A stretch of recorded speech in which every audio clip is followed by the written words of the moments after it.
Hello friend, welcome to Samriddhi classes. Friends, आज की इस वीडियो में हम लोग देखेंगे प्लेटलेट्स एक्टिवेटिंग फैक्टर, जिसे बोलते हैं पैफ। क्या होता है, कभी कभी आपके जो सेमेस्टर एग्जाम में उसमें पैफ पे 60 नोट पूछा जाता है कि आपको 5 मार्क्स दे देगा, 7 मार्क्स दे देगा कि प्लेटलेट एक्टिवेटिंग फैक्टर पे 60 नोट लिखिए। इसमें कोई अंदर क्वेश्चन नहीं आता है, लेकिन 60 नोट आपसे पूछा जाएगा। 60 नोट में आपको सब कुछ लिखना है। इसमें जितने मैटर आपको हैं, एक्शन है, फिजियोलॉजिकल रोल है, सेंसिस कैसे होती है, डिग्रेडेशन कैसे होता है, कहाँ से ओरिजिन होती है, जितने भी आपके पास हैं मैटर्स हैं, सब आपको उसमें पुट करना है। तो हम लोग पहले देखेंगे पैप क्या होता है। तो हमने बताया कि जितने भी बात करें, हम प्रोस्टाग्लैंडिन की बात की, हमने ल्यूकोट्राइन्स की बात की, आज हम पैप की बात कर रहे हैं इस वीडियो में।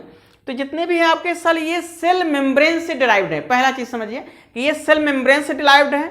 उसके बाद दूसरा क्या है कि पोलर लिपिड है विथ इंटेंस बायोलॉजिकल एक्टिविटी। इसका मतलब इनके पास बायोलॉजिकल एक्टिविटी बहुत अच्छी है। लेकिन ये क्या है, ये आपके सेल मेम्ब्रेन से डिराइव्ड है। अब सेल मेम्ब्रेन जब डिराइव्ड हैं तो पैफ एक्चुअली में होता क्या है? PAF is acetyl glyceryl ether phosphoryl choline. ये इसका पूरा नाम है पैप का, कि कहाँ से ये पैप क्या है, एक्चुअल में जो केमिकल कॉन्स्टिट्यूएंट्स है वो क्या क्या है इसमें है। ये acetyl glyceryl ether phosphoryl Colin. अब हम बात करते हैं सेंसिस और डिग्रेडेशन किसकी? पैप की, मीन्स प्लेटलेट्स एक्टिवेटिंग फैक्टर की। तो सबसे पहले हम बताया था आपको कि मेम्ब्रेन की डेरिवेटिव से मेम्ब्रेन से ऑब्टेन्ड होता है। तो मेम्ब्रेन एसाइल ग्लिसरो फास्फोकोलिन है। अब यहाँ पे फास्फोलाइपेज A2 एंजाइम आएगा। वो क्या करता है कि फैटी एसिड को अलग कर देगा और लाइसो पैप बना देता है, लाइसो प्लेटलेट्स एक्टिवेटिंग फैक्टर। अब जो लाइसो पैप बना हुआ है, लाइसो प्लेटलेटिंग एक्टिव फैक्टर बना हुआ है, ये प्लेटलेट एक्टिव फैक्टर, ये क्या करता है? पैप एसिटाइल ट्रांसफरेज के प्रेजेंस में यहाँ पे एसिटाइल को एंजाइम आ जाएगा। इसका मतलब है lyso PAF plus acetyl coenzyme A. ये क्या करता है, ये आपका बनाता है पैप प्लस को एंजाइम। तो को एंजाइम आइसोलेट हो गया, यहां से अलग हो गया और पैप आपका अलग बन गया, जिसकी हमें जरूरत थी। यहां पे उसका फॉर्मेशन हो गया मेम्ब्रेन फास्फोलिपिड से। अगर हम बात करें इसकी डिग्रेडेशन की, तो डिग्रेडेशन कैसे होगा? देखिए कि सेम यही जो प्रोसेस है इसको हमने पलट दिया हुआ, मीन्स पैप एसिटाइल हाइड्रोलेज, यहाँ ट्रांसफरेज था, यहाँ हाइड्रोलेज आ गया। यहां से क्या होगा? लाइसो पैप बनेगा, एसीटेट अलग हो जाएगा। अब जो लाइसो पैप बना हुआ है, ये एसिटाइल ट्रांसफरेज के प्रेजेंस में यहां से फैटी एसिड आ जाएगा।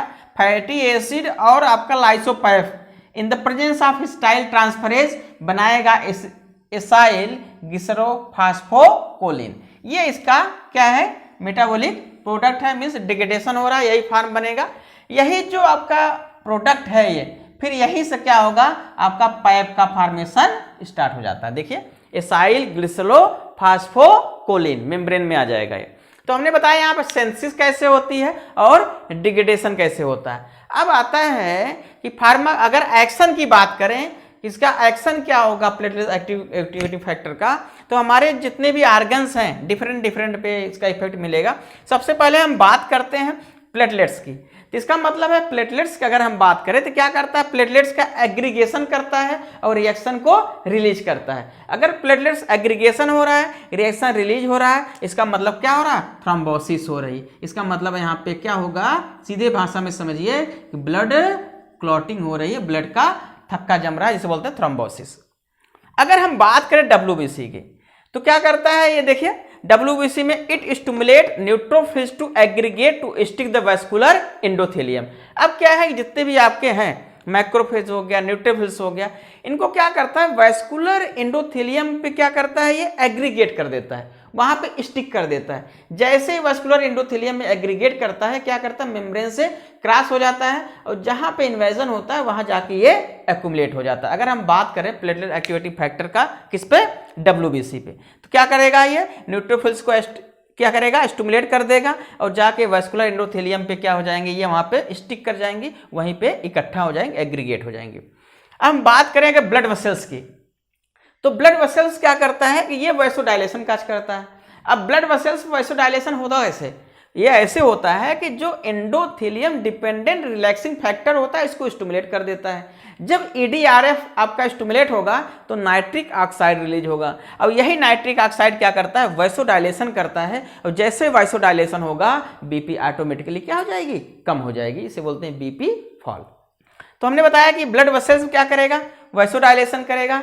किसके थ्रू करेगा, ईडीआरएफ थ्रू करेगा, नाइट्रिक ऑक्साइड रिलीज करे और बीपी कम हो जाएगी।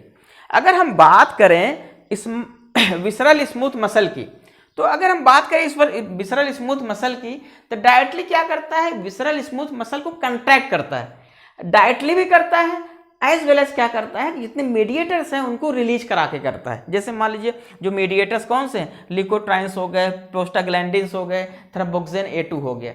तो डायरेक्टली भी क्या करता है, वैसो कॉन्स्ट्रिक्शन काज करेगा, साथ साथ में ये मीडिएटर्स रिलीज करता है, ये मीडिएटर्स भी वैसो कॉन्स्ट्रिक्शन कार्य करेंगे। इसका मतलब है directly as well as indirectly, दोनों तरह से ये क्या करेगा, कंट्रैक्शन काज करता है।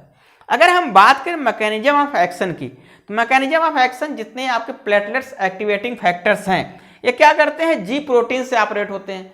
जब इसका मतलब है कि जब ड्रग मॉलिक्यूल रिसेप्टर्स बाइंड करेगा, ड्रग रिसेप्टर कॉम्प्लेक्स बनाएगा, जी प्रोटीन का स्टिमुलेशन होगा, IP3 डैग का वहाँ फार्मेशन होगा, means inositol 1,4,5 triphosphate and diacyl glycerol formation होगा। जैसे ही IP3 डैग का फार्मेशन होता है एक कैल्शियम आयन के कंसंट्रेशन को बढ़ा देता है, इससे फर्दर प्रोसेस प्रोसीड हो जाती है।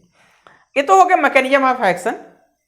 अगर हम बात करें pathophysiological role platelets activating factor का, तो बॉडी में पैथोफिजियोलॉजिकल रोल क्या है, तो हमने बताया कि सबसे पहला जो रोल है वो है आपका इन्फ्लेमेशन पे। अभी हमने बताया था कि एक यहाँ पे आपका देखिए इधर थ्रोम्बोसिस का फॉर्मेशन हो रहा है, इसका मतलब वहाँ इन्फ्लेमेशन है। तो इसका मतलब है कि पहला इसका जो रोल है वो है इन्फ्लेमेशन पे। दूसरा इसका है ब्रांकियल अस्थमा पे, क्योंकि हमने बताया था आपको कि यहाँ पे मीडिएटर्स की बात कर रहे हैं। तो अगर मीडिएटर्स की बात कर रहे हैं, मीडिएटर रिलीज हो रहा है, तो आपका कहाँ पे जाएगा, ब्रांकियल अस्थमा में भी मीडिएटर्स का ही रोल यहाँ पे है। अगर हम अगला बात करें वो आपका है लेबर पेन, तो इसका जो रोल है प्लेटलेट्स एक्टिवेटिंग फैक्टर का वो आपका किस पे है, लेबर पेन पे है। नेक्स्ट इज है आपका एनाफाइलैक्टिक शॉक, तो एनाफाइलैक्टिक शॉक में भी इनका रोल है। तो ये इनका पैथोफिजियोलॉजिकल रोल है, किसका है, प्लेटलेट्स एक्टिवेटिंग फैक्टर का। इन्फ्लेमेशन में है, ब्रांकियल अस्थमा में है, लेबर पेन में है, एनाफाइलैक्टिक शॉक में। तो आज हम लोगों ने यहाँ देखा प्लेटलेट्स एक्टिवेटिंग फैक्टर का, पैप का, हम लोगों ने देखा कि ओरिजिन कहाँ से होती है, हमने आपको बताया कि सेल मेम्ब्रेन से होती है, ठीक। फिर इसके बाद आता है कि इसका नाम क्या है बेसिकली, तो हमने बताया acetyl glyceryl ether phosphoryl Colin. इसके बाद हमने बताया कि सिंथेसिस कहाँ से होती है, मेम्ब्रेन से होती है। फिर इसका डिग्रेडेशन किसके प्रेजेंस में होता है, कौन कौन से एंजाइम यहाँ आपके बन रहे हैं। उसके बाद हमने बताया कि एक्शन कौन कौन से, प्लेटलेट्स पे है, WBC पे है, ब्लड वेसल्स पे है, विसरल स्मूथ मसल पे है। उसके बाद मैकेनिज्म ऑफ एक्शन मैंने बताया कि जी प्रोटीन है, IP3 डैग पे है। उसको पैथोफिजियोलॉजिकल रोल क्या है, तो हम एक बार आपको और रिपीट इसलिए कर देते हैं, हर वीडियो में आपने देखा लास्ट में रिपीट कर देते हैं कि अगर कहीं पॉइंट आपका छूट गया है, कहीं आप नहीं ध्यान दे पाए हैं, तो दोबारा आपको हम रिपीट कर देते हैं विद इन मिनट में, आप उसको कवर कर सकें। तो हम लोग नेक्स्ट वीडियो में देखेंगे इसके आगे का जो भी सिस्टम है, मीन्स अगर हम बात करेंगे तो करेंगे हम लोग NSAIDs की बात करेंगे, non steroidal anti inflammatory drug की। तो यहीं पे इसको हम लोग खत्म करते हैं। ये आपका प्लेटलेट्स एक्टिवेटिंग फैक्टर हो गया, प्रोस्टाग्लैंडिन्स हो गए, लिकोट्राइन्स हो गया। अब हम लोग नेक्स्ट वीडियो में देखेंगे NSAIDs means non steroidal anti inflammatory drugs. अगर आपको हमारा वीडियो पसंद आया हो, आपको समझ में आ रहा है वीडियो देखने के बाद, तो वीडियो को शेयर करें और हमारे चैनल को सब्सक्राइब करें। Thank you.